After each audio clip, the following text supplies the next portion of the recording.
Las botas de caucho chapoteaban en el barro mientras la espesura de la selva nos envolvía como una boca hambrienta. El sargento Héctor, con su rostro curtido por la guerra, jadeaba a mi lado. «Maldita sea esta jungla», murmuró. «Te traga y te escupe sin pestañear». Llevábamos 3 días buscando a la patrulla Bravo, desaparecida en este infierno verde. El silencio era ensordecedor, solo roto por el canto de las aves exóticas y el zumbido de los mosquitos. De repente, el sargento se detuvo en seco. «Miren eso», susurró, señalando hacia un árbol caído. Allí, colgando de una rama, estaba el cuerpo putrefacto de un soldado. Su uniforme estaba hecho jirones y su piel colgaba en tiras. Lo más aterrador era su rostro, congelado en una expresión de horror. «Es de la Bravo», dijo el sargento con voz grave. «Pero, ¿qué le ha pasado?» Esa noche, alrededor del fuego, las historias de terror circulaban como las llamas. Algunos hablaban de espíritus de la selva, otros de tribus caníbales. El sargento, sin embargo, tenía una teoría más oscura. «He visto cosas en esta guerra», dijo, «cosas que te quitan el sueño. Hay una planta en esta jungla, una que te hace ver cosas horribles, te vuelve loco, te convierte en un monstruo». Al día siguiente, la tensión era palpable. Cada crujido, cada movimiento en la maleza nos ponía en alerta. De repente, un grito desgarrador rompió el silencio. «¡Socorro!», gritó alguien, seguido por un forcejeo y un golpe seco. Corrimos hacia el sonido, llegando a un claro donde encontramos a 2 soldados luchando. Uno de ellos, el cabo Eugenio, estaba encima del otro, mordiéndolo con una ferocidad animal. El rostro del otro soldado estaba ensangrentado y sus ojos reflejaban un terror absoluto. «Eugenio, suéltalo», gritó el sargento, apuntándole con su arma. Eugenio levantó la cabeza, sus ojos inyectados en sangre brillaban con una luz demente. «No», rugió, «es mío». Disparé una ráfaga de advertencia al aire, pero Eugenio no se inmutó. Solo se limitó a mirarme con una sonrisa salvaje, sus dientes manchados de sangre. En ese momento lo supe. El sargento tenía razón. Eugenio había consumido la planta, se había convertido en un caníbal. Tomamos la decisión de eliminar a Eugenio. Era un peligro para nosotros, para todos. Lo seguimos a través de la selva, una cacería macabra en la que el cazador y la presa se intercambiaban constantemente. Eugenio era rápido, ágil, como un animal salvaje. Se movía con una gracia inhumana por la jungla, esquivando nuestras balas y contraatacando con una ferocidad aterradora. Uno a uno, mis compañeros fueron cayendo. El sargento fue el último. Lo encontré tendido en el suelo, con el cuerpo mutilado y un mordisco en el cuello. Su mirada, antes llena de sabiduría y valor, ahora solo reflejaba un vacío aterrador. Solo quedé yo, aterrorizado, exhausto, rodeado de la espesura verde que me oprimía como una mortaja. Y ahí, a lo lejos, pude ver a Eugenio. Su figura corpulenta se recortaba contra la luz del sol, un depredador a punto de atacar. No tenía escapatoria. Cerré los ojos y esperé el final. Pero este no llegó. En cambio, un sonido gutural me hizo abrirlos de nuevo. Eugenio estaba frente a mí, mirándome con una mezcla de confusión y hambre. Y entonces, lo inesperado, se arrodilló y comenzó a llorar. No quería hacerlo. Sollozó. La planta me controló. En ese momento sentí una oleada de compasión por este hombre que había sido víctima de la jungla, de la guerra, de sí mismo. No lo maté. En cambio, lo até y lo cargué sobre mis hombros, decidido a sacarlo de la selva y entregarlo a las autoridades. Llegué a la civilización con Eugenio a mis espaldas, un fantasma de la guerra y la locura. Nunca olvidaré el horror de la jungla, ni el rostro de mis compañeros caídos. Y aunque sigo atormentado por las noches, sé que llegué a la civilización con Eugenio a mis espaldas, un fantasma de la guerra y la locura. Nunca olvidaré el horror de la jungla, ni el rostro de mis compañeros caídos. Y aunque sigo atormentado por las noches, sé que hice lo correcto. Eugenio fue juzgado y condenado por asesinato, pero su pena se redujo debido a su estado mental. Lo internaron en un hospital psiquiátrico donde pasó el resto de sus días en una celda acolchada, murmurando incoherencias sobre la jungla y la maldita planta. Yo regresé a la vida civil, pero la experiencia me marcó para siempre. Me convertí en un hombre solitario, huraño, con el alma lacerada por los recuerdos. La selva me había robado demasiado. Mis amigos, mi inocencia, mi fe en la humanidad. Años después, sigo buscando respuestas. ¿Qué es esa planta? ¿De dónde viene? ¿Por qué tiene un efecto tan terrible en las personas? He consultado a chamanes, botánicos, científicos, pero nadie tiene una respuesta definitiva. Lo único que sé es que la jungla guarda secretos oscuros, horrores que la luz del sol nunca alcanza. Y sé que hay otros, como Eugenio, que han sido víctimas de esos horrores. Quizás algún día, alguien encuentre la forma de combatir la maldición de la planta. Pero hasta entonces, la selva seguirá siendo un lugar de peligro y misterio. Un lugar donde la cordura se tambalea, y la línea entre la vida y la muerte se vuelve difusa. La selva densa y húmeda nos envolvía como una bestia gigante. La misión era simple, encontrar a un grupo de guerrilleros que operaba en la zona. Pero lo que encontramos fue algo mucho peor. El sargento Paco, un hombre curtido por la guerra, se detuvo en seco. «Miren eso», dijo, señalando hacia un claro en la maleza. Allí, entre la maleza, yacían los cuerpos de varios hombres. Sus ropas estaban rasgadas y sus cuerpos mutilados, con horribles cortes en el abdomen. «Parece que les han extraído los órganos», murmuró uno de los soldados con un tono de horror en la voz. El sargento asintió con gravedad. «Esto no es obra de los guerrilleros», dijo. «Es algo mucho más siniestro». Esa noche, alrededor del fuego, la tensión era palpable. Las historias de terror circulaban como las llamas. Traficantes de órganos, rituales macabros, leyendas de la selva. El sargento, sin embargo, tenía una teoría más oscura. «He visto cosas en esta guerra», dijo. «Cosas que te quitan el sueño. Hay una red de traficantes que opera en la selva. Hombres sin escrúpulos que secuestran personas para extraer sus órganos y venderlos en el mercado negro». Al día siguiente, la misión cambió. Ya no buscábamos guerrilleros, buscábamos traficantes de órganos.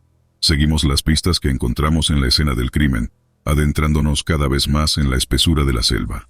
El calor era sofocante, los mosquitos insoportables. Cada paso era una lucha contra la naturaleza hostil. De repente, un sonido gutural nos heló la sangre. Un rugido animal resonó en la jungla, seguido por un crujir de ramas. «¡Cuidado!», gritó el sargento. «¡Nos están atacando!». De entre la maleza, salieron hombres armados con machetes y rifles. Eran los traficantes, salvajes y despiadados. Un tiroteo estalló en la selva, balas y gritos se mezclaban con el canto de las aves. Luché con ferocidad, con la adrenalina corriendo por mis venas. Vi a mis compañeros caer uno a uno, víctimas de la brutalidad de los traficantes. Y entonces lo vi. Un hombre corpulento, con una mirada cruel en sus ojos, se dirigía hacia mí con un machete en la mano. El hombre era una mole de músculos, un gigante imparable. Esquivé sus ataques con dificultad, sintiendo el filo del machete rozar mi piel. En un momento de descuido, me derribó al suelo, su machete listo para asestar el golpe final. Pero entonces, una voz familiar gritó mi nombre. Era el sargento, con una pistola en la mano. Disparó al traficante, hiriéndolo en el hombro. El gigante rugió de dolor y furia, pero el sargento no le dio tregua. Le disparó de nuevo, esta vez en el pecho. El traficante se desplomó sobre mí, su cuerpo sin vida aún palpitando. Me levanté, tembloroso y exhausto. El sargento me miró con una mezcla de alivio y tristeza. «Lo siento, soldado», dijo. «No pudimos salvar a los demás». Los días siguientes fueron un tormento. La imagen de los cuerpos mutilados y la ferocidad de los traficantes me perseguían en sueños. Pero también ardía en mí una llama de venganza, una necesidad de justicia. Decidimos seguir la pista de los traficantes, adentrándonos en lo más profundo de la selva. Sabíamos que era un viaje peligroso, pero no podíamos permitir que estos criminales quedaran impunes. Tras días de búsqueda, encontramos el campamento de los traficantes. Un lugar horripilante, lleno de instrumentos quirúrgicos y restos humanos. En una jaula, encontramos a 2 hombres, demacrados y aterrorizados. «Los hemos encontrado», grité al sargento. «Están vivos». Liberamos a los hombres, que resultaron ser médicos secuestrados por los traficantes para extraer órganos. En sus ojos, vi una mezcla de agradecimiento y horror. Los traficantes fueron eliminados en un tiroteo final. La lucha fue brutal, pero logramos desarmarlos y neutralizarlos. Al asegurar el campamento, descubrimos algo aún más inquietante, una lista de nombres y fechas. Eran nombres de personas desaparecidas, fechas que marcaban su selección. El sargento maldijo en voz baja. «Esto es más grande de lo que pensábamos», dijo. «Esta red de tráfico debe tener ramificaciones por toda la región». Liberamos a los médicos rescatados y regresamos a la base con un peso inmenso en el alma. Habíamos logrado detener una operación siniestra, pero sabíamos que era solo una pequeña victoria. La red de tráfico de órganos era extensa, como un cáncer que se extendía por la selva. En la base entregamos a los médicos y reportamos lo encontrado. Se inició una investigación a gran escala, pero los traficantes operaban en las sombras, moviéndose con rapidez y sigilo. Pasaron los meses, pero el recuerdo de la misión me atormentaba. Las noches se llenaban de pesadillas con los rostros de los muertos, de los médicos aterrorizados. La jungla misma se había convertido en un símbolo de horror para mí. Un día, recibí una llamada del comandante. «Soldado», dijo, «hay novedades en el caso de los traficantes». Mi corazón se aceleró. «Descubrimos un enlace», continuó. «Un hombre infiltrado en un hospital que suministraba información a la red». Esa noticia fue un soplo de esperanza. Teníamos una pista, un hilo que podría ayudarnos a desmantelar toda la red. Me ofrecí voluntario para infiltrarme en el hospital. El comandante dudó un momento, pero ante mi insistencia finalmente accedió. Y así, volví a la ciudad, dejando atrás la selva pero no el horror que había presenciado. La infiltración fue peligrosa, un juego de espías donde cada movimiento podía ser mi último. Pero finalmente, logré reunir pruebas suficientes para que las autoridades actuaran. La red de tráfico de órganos fue desarticulada en una redada masiva. Doctores corruptos, intermediarios y capos fueron arrestados. Sin embargo, nunca olvidaré lo que vi en la selva. Las cicatrices físicas y mentales sanarán con el tiempo, pero el recuerdo del horror permanecerá conmigo para siempre. La jungla guarda secretos oscuros, y la maldad humana no tiene límites. Pero también hay hombres y mujeres dispuestos a luchar contra esa oscuridad, a arriesgar sus vidas para proteger a los inocentes. Y aunque la victoria no siempre es fácil, la lucha por la justicia nunca debe cesar. Desde mi posición retirada, observo los confines de una base militar temporal, un pequeño refugio en la vasta inmensidad de la selva. Mi mente, una maraña de recuerdos y alertas, lucha por dar sentido a lo que hemos experimentado. La radio emite un estático bajo, el único sonido en esta carpa que se siente más como una tumba que como un refugio. Nos llamaron para una operación de rescate, para buscar a un escuadrón perdido en un valle no cartografiado, un lugar que los lugareños evitan, nombrándolo solo en susurros como el Valle Sin Día. «Hecho, Tim. Reporten». Había sido nuestra última orden antes de adentrarnos en ese abismo verde. Era una misión rutinaria, o eso pensábamos. La jungla siempre es hostil, sí, pero entendíamos sus reglas, sus peligros, hasta que llegamos a aquel valle. La entrada al valle estaba marcada por un silencio profundo, una quietud que parecía tragar el ruido de nuestros pasos, el crujido de la vegetación bajo nuestras botas, incluso el sonido de nuestra propia respiración. ¿Notan eso?, pregunté, mi voz rompiendo el silencio como un trueno. Nadie respondió.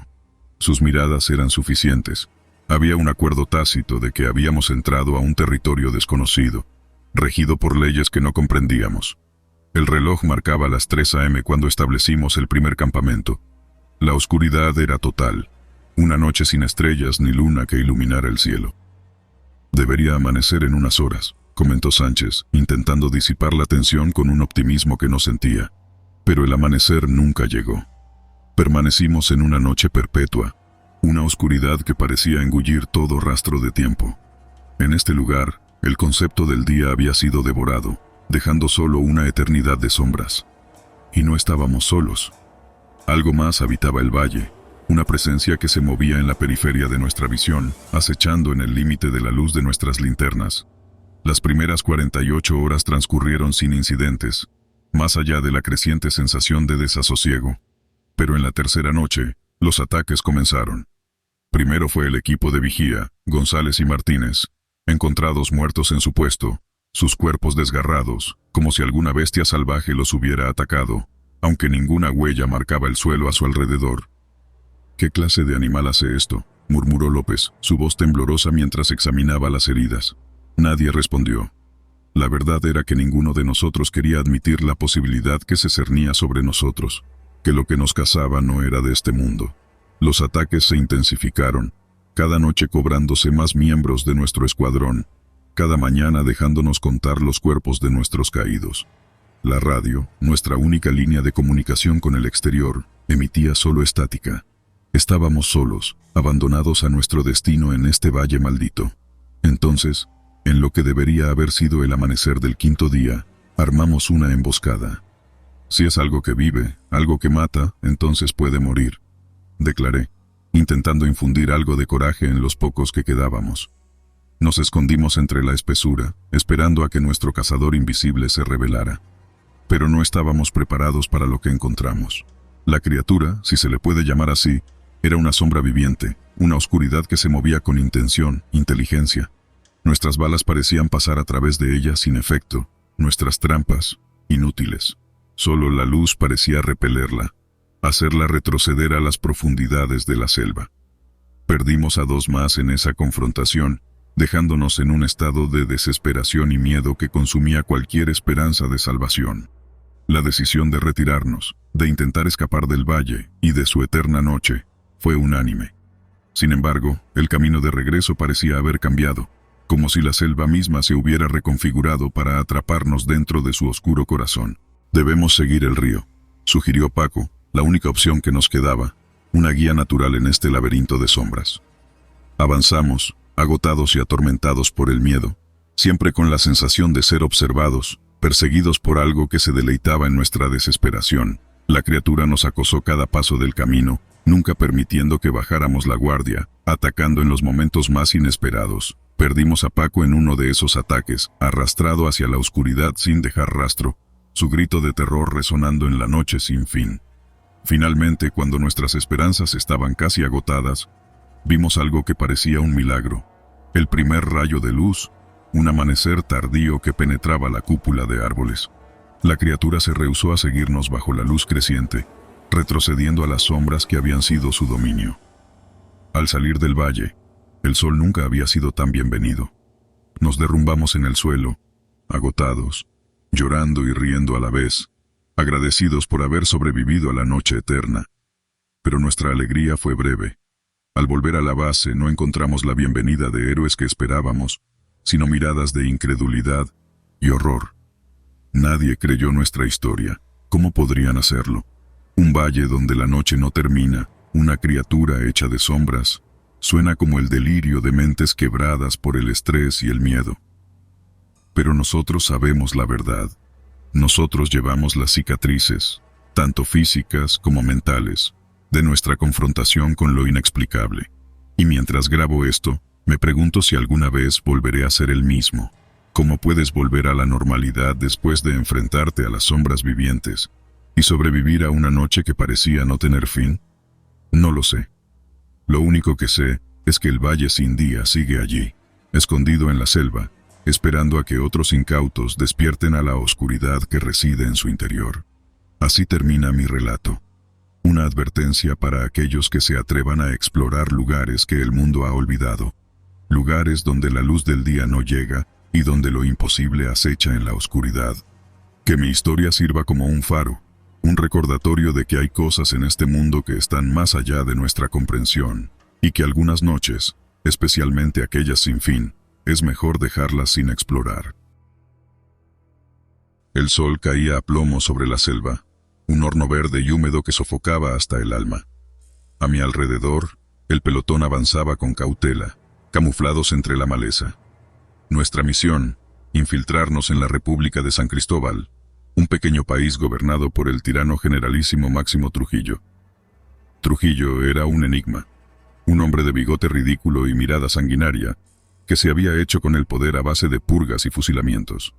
Su régimen era una caricatura de crueldad, con una policía secreta omnipresente y una población aterrorizada.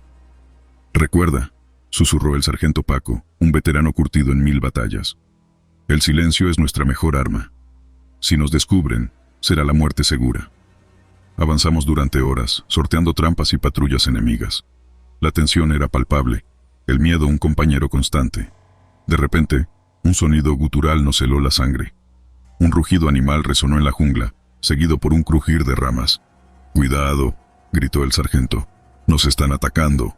De entre la maleza salieron hombres armados con machetes y rifles.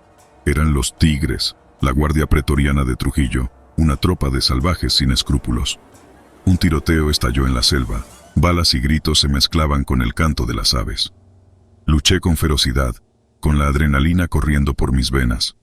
Vi a mis compañeros caer uno a uno, víctimas de la brutalidad de los tigres. Y entonces lo vi.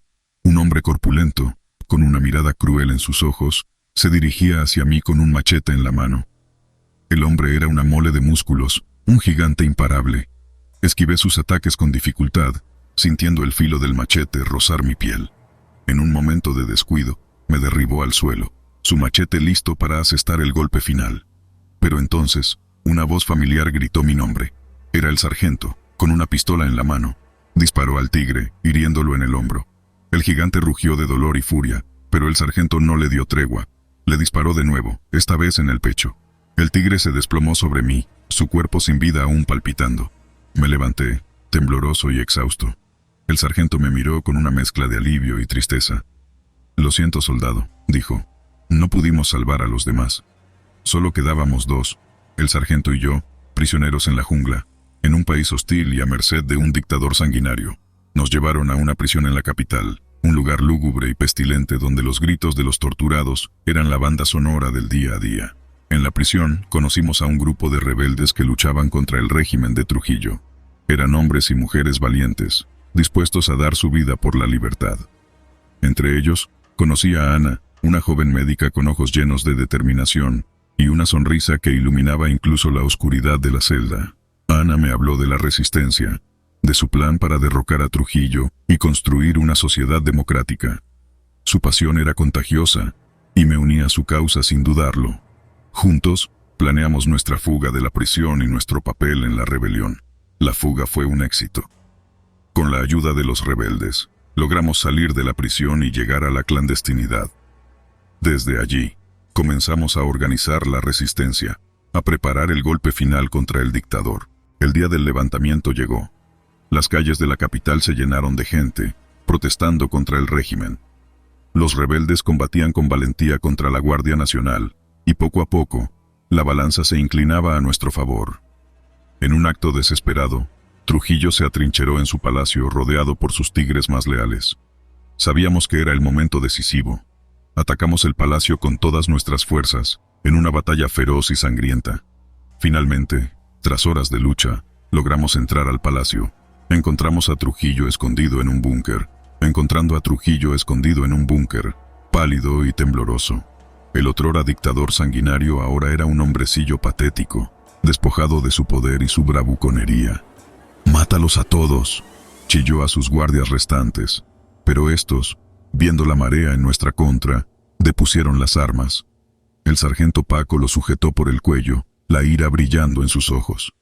«Por todos los inocentes que asesinaste», gruñó. Pero Ana intervino. «No», dijo con voz firme, «lo juzgaremos.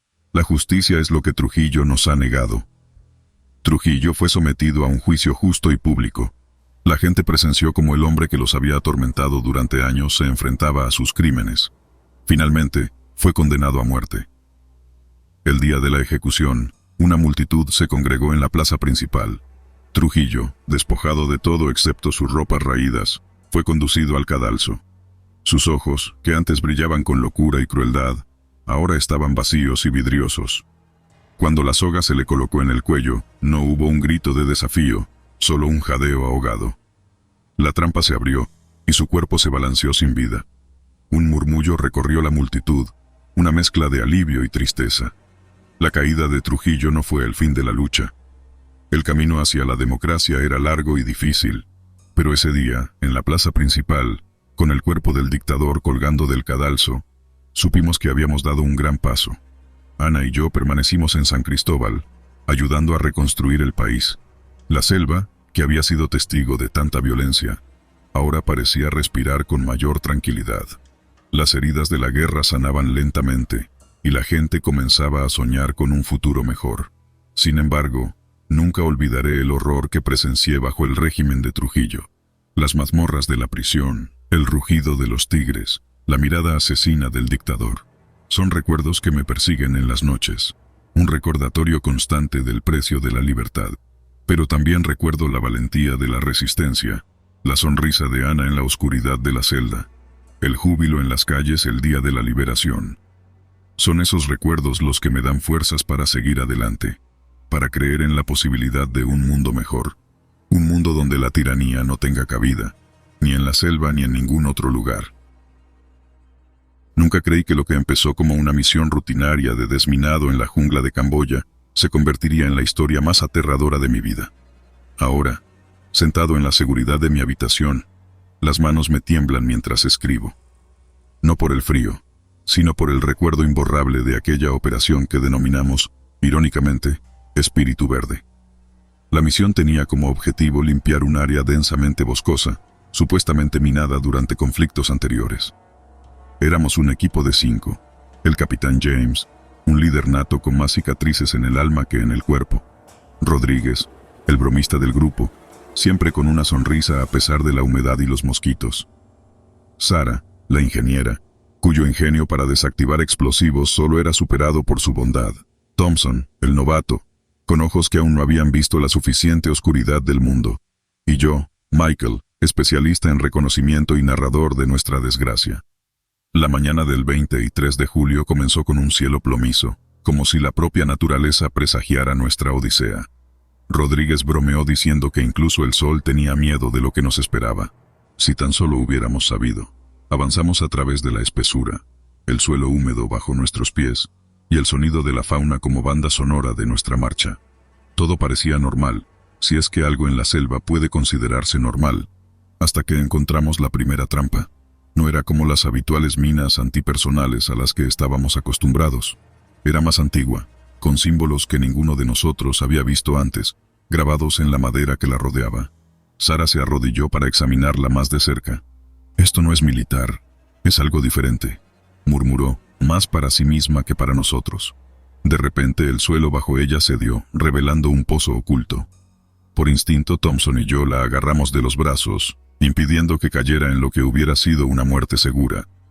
Decidimos entonces que era hora de detenernos y establecer un campamento temporal mientras evaluábamos la situación. El capitán James, con esa voz que infunde tanto respeto como miedo, nos ordenó mantener la guardia alta.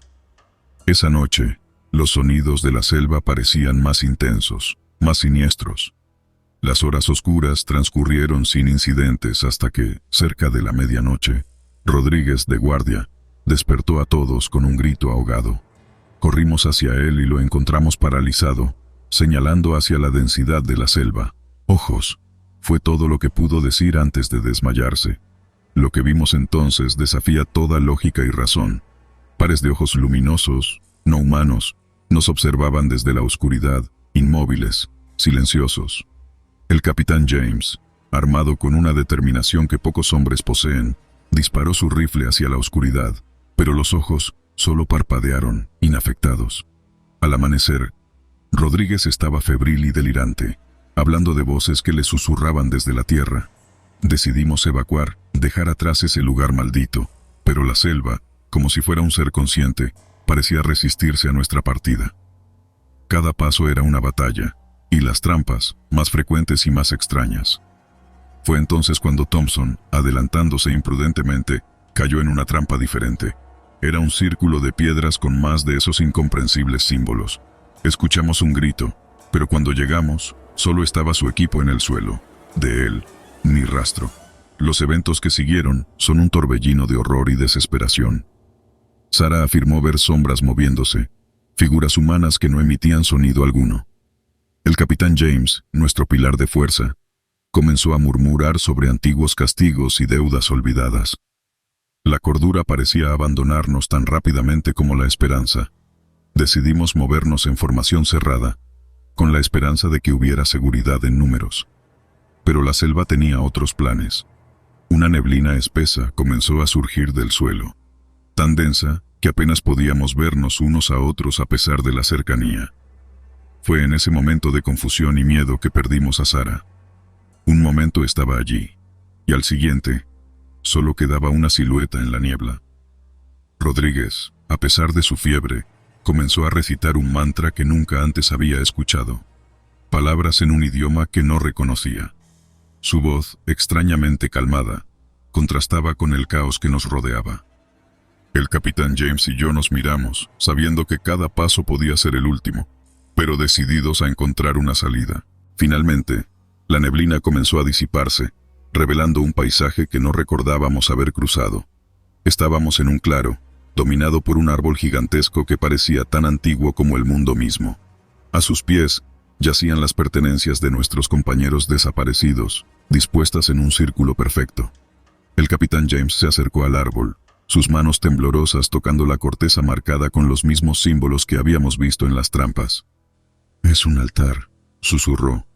«Un lugar de sacrificio y comunión con espíritus que no deberíamos haber molestado». No tuvimos tiempo de procesar sus palabras.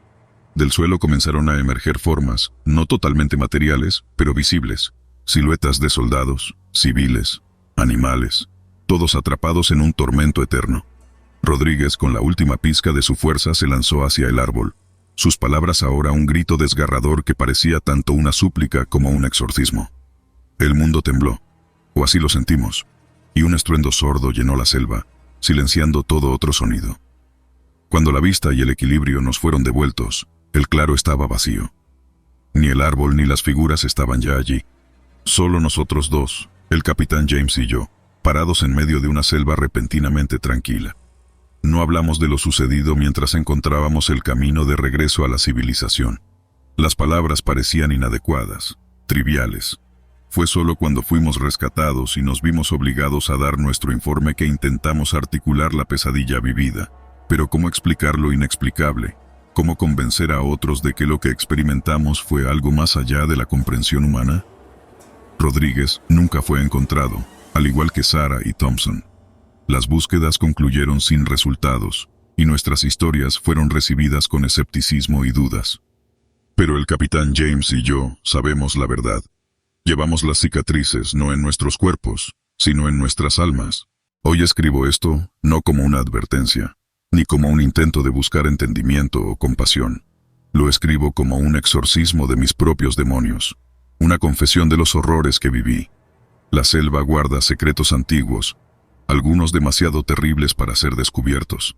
Espero que, al compartir mi relato, pueda finalmente dejar atrás aquellos ojos que todavía, en la oscuridad de la noche, me encuentran, buscando arrastrarme de vuelta al infierno verde de donde alguna vez, milagrosamente, escapé.